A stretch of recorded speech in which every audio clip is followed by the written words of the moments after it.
TEM Video proudly presents the North Carolina A&T State University Interns Neighborhood Lights.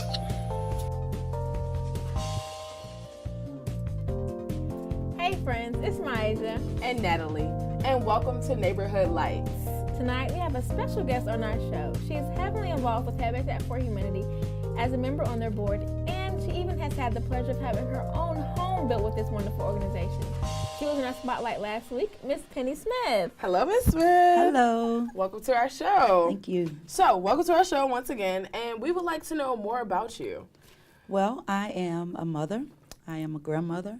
I am a homeowner of 21 years in my Habitat house, and currently I work for A&T, and I'm involved with Habitat on the Board of Trustees. Well, first of all, Aggie Pride. Yes, exactly, Aggie Pride. So what does your position entail with the Board of Trustees? Right now, just we listen for how to raise money to build houses, how to partner with other organizations for in-kind services. We also look at how to get homeowners.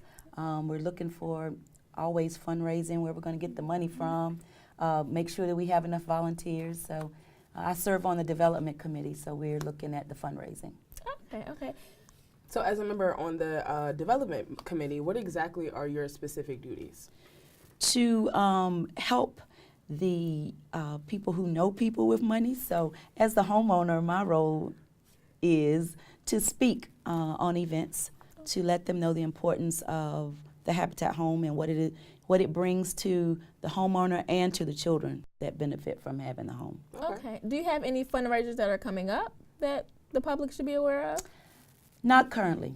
Okay. So what are some past fundraisers that you have done? We had the big fundraiser that was just in September or August of last year, where we had one event, one night, to build enough money to pay for one house. So that was a dynamite experience, and the goal was met, and the family was happy, and there you have it. That's awesome. We also have events where people can give long-term.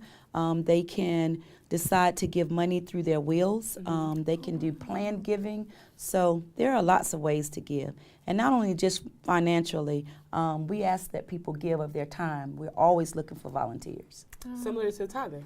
Exactly. So what made you want to become a valuable member for Habitat? It's not enough to just say that you got to do something. It's like an action, you know, and to get involved and to help be a voice for other people.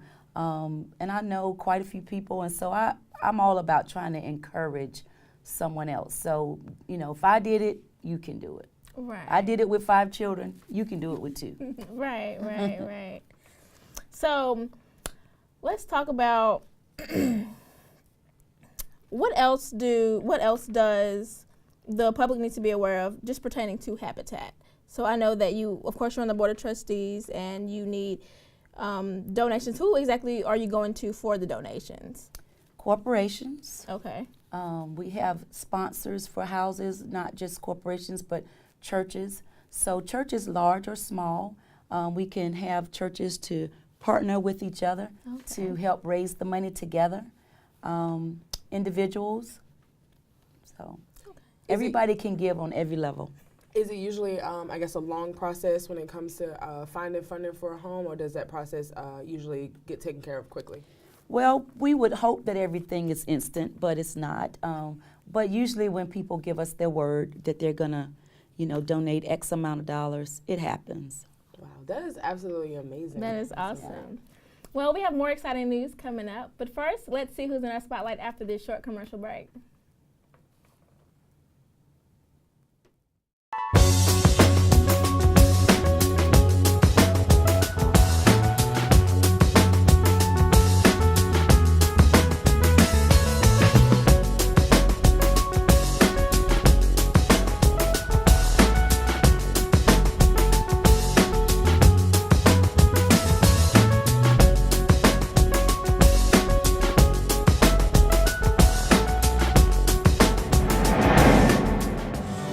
TEM Video Studio, a full production facility. 4K capability. State-of-the-art facility.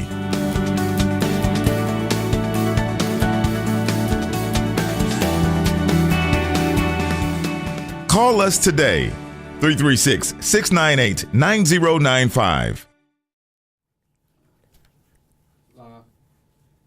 Our spotlight of the week shines on Maria Hanlon. Maria is the CEO of Habitat for Humanity Greensboro. She has been servicing Habitat for 5 years. Maria moved from California to Charlotte, North Carolina, and later found her calling in the housing ministry, which brought her to Greensboro. She is a loving mother of 3 and enjoys gardening in her spare time. We admire your dedication and service and seeds of courageousness that you are sowing within the Habitat for Humanity community to encourage growth, and the spotlight is on you, Maria.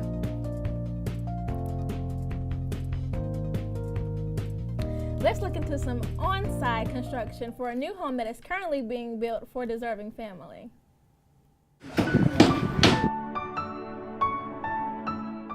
Habitat for Humanity has built over 400 homes in Greensboro, and with the help of AmeriCorps members and volunteers of the community, Habitat makes dreams come true, while educating homeowners on mortgage payments and financial budgeting through the building process of being a homeowner.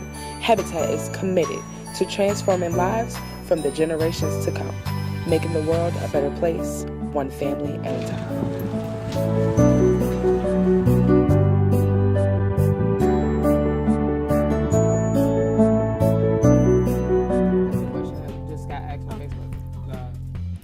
Awesome. Those workers and volunteers are hard at work. That exact house is actually being built amongst the other Habitat homes in the neighborhood. So, Ms. Penny, how exactly does Habitat for Humanity home ownership actually work? Well, first, of course, you have to contact them and get the application.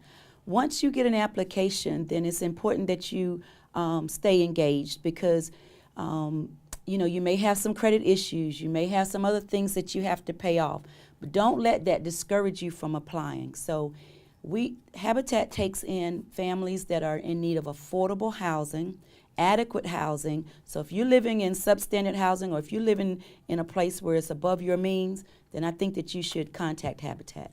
The process is not hard at all. So do I have to have a family? Do I have to have children? Or can I be a single person? You can be a single person because Habitat not only build houses, but we renovate houses. Okay. So you can be a single person. The process would involve, being able to pay at least 30% of your income for your mortgage. Mortgages go up to 30 years for your mortgage. You also would need to be able to put in 250 hours of sweat equity. That would be your down payment, so to speak, on your house. So sweat equity is when you actually go and work on your own house. Yes. Wow. That sounds so cool. Exactly, and I know you actually help to build other houses as well. Yes. So how does that work? So in the process, while you're waiting for, if you've been approved, but maybe you don't have a lot yet, they haven't gotten a lot for your house, so you would work on someone else's house, and so you start the energy towards building your house. And not only does that you help that family build their house, but you're building community among other Habitat homeowners. As well as relationships with those Habitat owners. That's correct. So how many bedrooms can a Habitat home have? Currently, Habitat has houses with 3 bedrooms, 4 bedrooms, 5 bedrooms. So the 3 and 4 bedrooms have 2 baths, and the 5 bedroom have 5 bathrooms. Wow, that's a lot. Just for a big family, of course. Big family. That's for a huge family. So does Habitat for Humanity only build homes in the United States? No. No. Habitat for Greensboro, we have built houses in Honduras and in Jordan. Wow. So we have built and renovated over 470 houses, and we've almost done that many in those places. Wow, that is amazing. Were you able to travel to those places and help build? I have. I've gone to Honduras twice. I love the sun, so I was just right at home. And of course, I come back a Honduran, so I love it. I've Right. helped build 2 houses over in Honduras. Oh, wow, that's amazing. That's good. yes, Were you yes. able to pick up any of their customs, any of their languages or anything while you were there? The food is great. How about let me say that. The food is great. Let's talk about what is the process of actually picking the family? Like, what is it a rigorous process? How does that actually, what does that actually entail? Well, certainly they're going to look at your income, and they're going to look at your debt ratio. Okay. He's got some notes. He's going to look at your debt ratio. So we want to make sure that they have classes so that you can be credit ready, get your credit in place. They have classes that will help you learn how to save. They have classes to just help you through the whole process. So please, please, please, please don't be discouraged. Apply. Stay with us. We'll be right back after this quick commercial break. Be sure to tune in as well as ask questions while we're here on the show.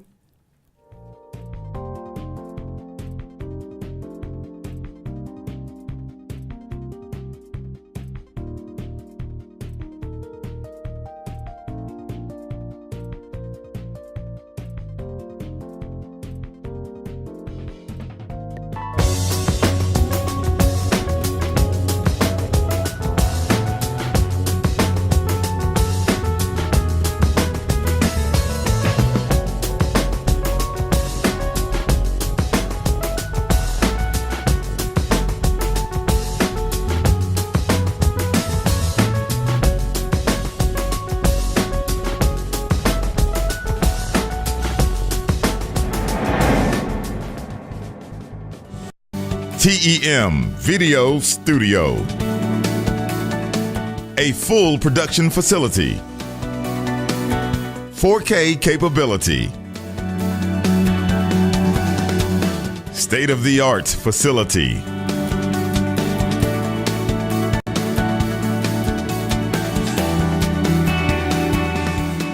Call us today, 336-698-9095.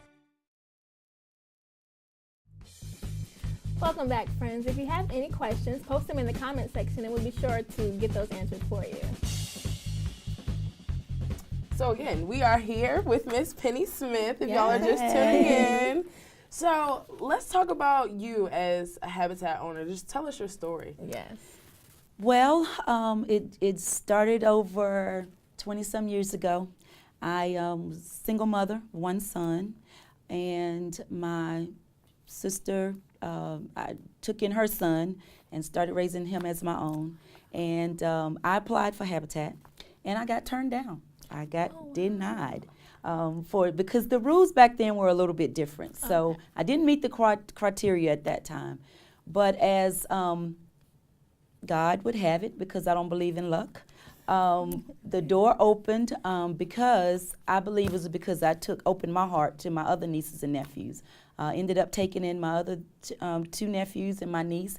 So at age 28, I became a mother of 6. I already had a foster daughter. I became a mother of 6 overnight at age 28. So by the time I was 29 and a half or so, I was moving into my house. So the process was unbelievable. I mean, it was like I found out right before Thanksgiving, and I had to keep the news until we went to Thanksgiving dinner so I could tell everybody, right? Right. Now, how did you feel when they actually approved you? I know that had to be a great feeling. It was a great feeling. I mean, because it was a sense of pride. It was something that I did on my own. Right. It was, a mom looking out for children. I mean, it was just not even a second thought on what I needed for my children. I knew I didn't want to live where we were, and the door just opened, and I was able to walk on in. God blessed you with it. Yes. Yes, He did. He did. So I know you had to put in sweat equity hours. How many sweat equity hours did you have to put in? What seemed like a million, y'all. But let me tell you, we did, back then we were doing 350 sweat equity hours. Wow. So when we're talking about sweat equity hours means that you have to volunteer to help build someone else's house until your house is started. I mentioned that earlier. So you could either do that, when we're building on Saturdays. There were some weekdays that we could come out and build.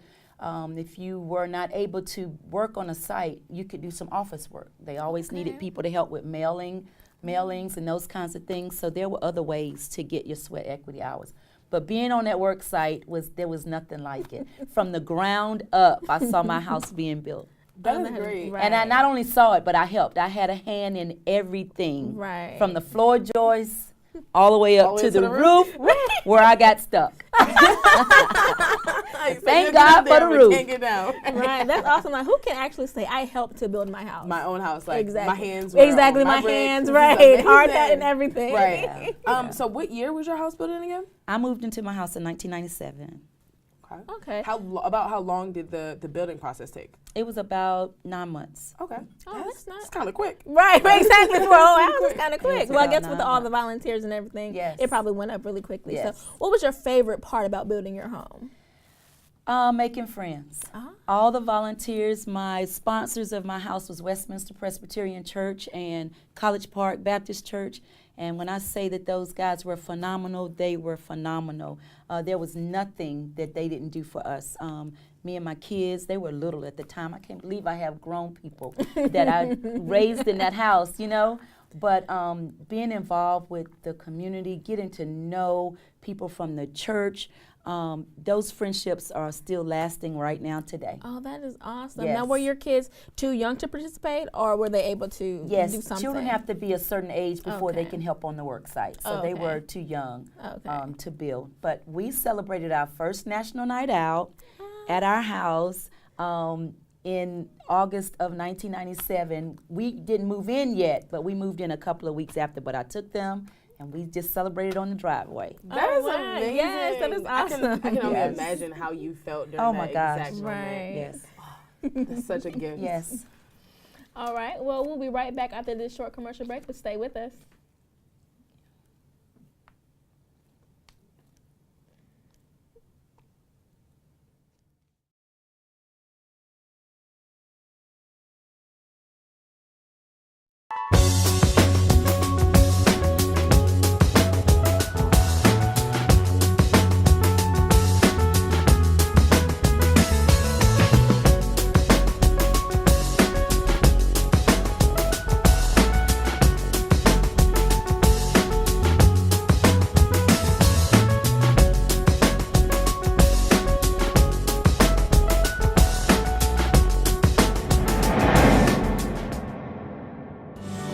TEM Video Studio,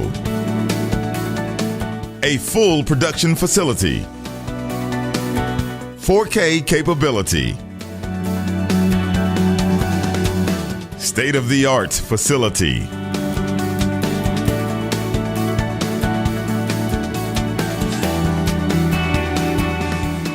Call us today, 336-698-9095.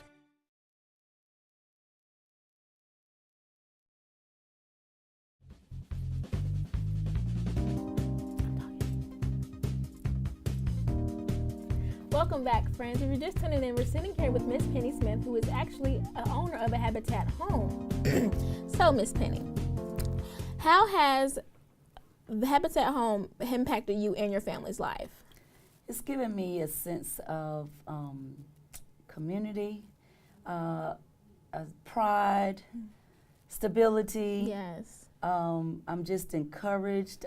My children did well. I mean, they had somewhere to come home to call home. They had their own bedrooms. They all had beds. I mean, it's can't explain it. I can't explain it, but it's more of a feeling. Right. Right.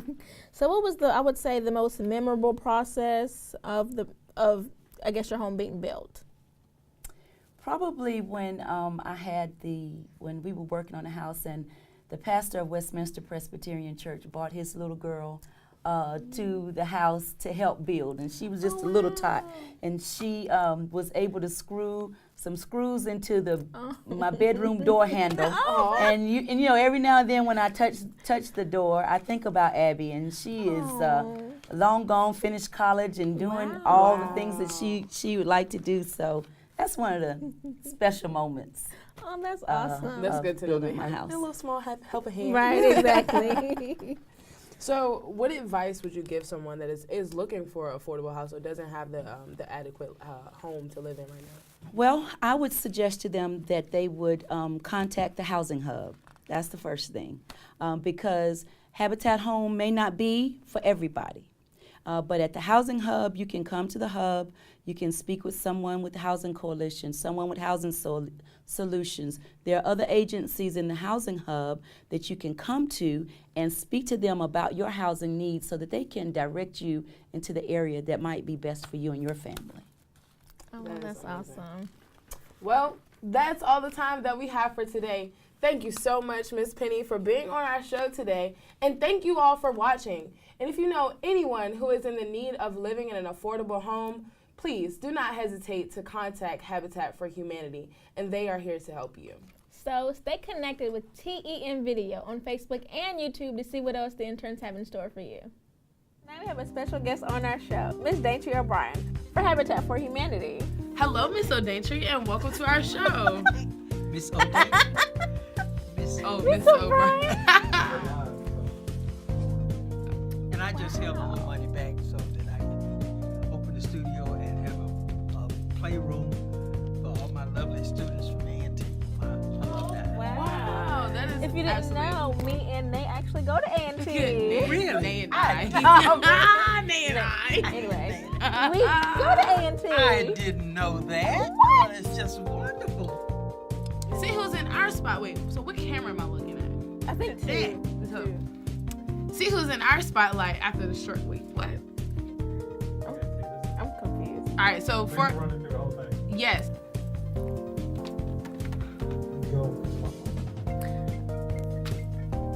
You better not have that. Oh, we're not.